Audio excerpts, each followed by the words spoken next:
वायंगणी येथे मोटारसायकलवरून आलेल्या दोन अज्ञात इसमांनी सेवानिवृत्त मुख्याध्यापक दामोदर साळकर वय 77 आणि त्यांची पत्नी सुप्रिया साळकर वय 70 यांच्या घरात घुसून त्यांच्या अंगावरील सोन्याचा ऐवज चोरून नेण्याची घटना सोमवारी सकाळी 9:30च्या सुमारास वायंगणी देऊळवाडी येथे घडली।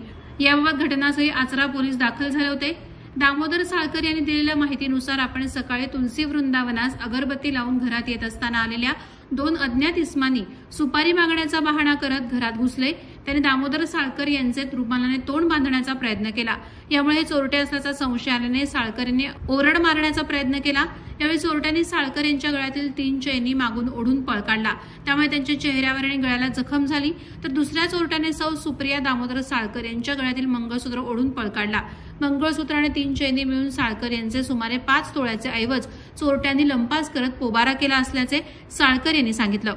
सदर चोरटे हे काळ्या स्प्लेंडरवरून आल्याचे आणि एक जाडा आणि एक कडकोळा शरीर यष्टीचे असल्याचे त्यांना पाहिलेल्या वायंगण येथील बापू सावंत यांनी सांगितले।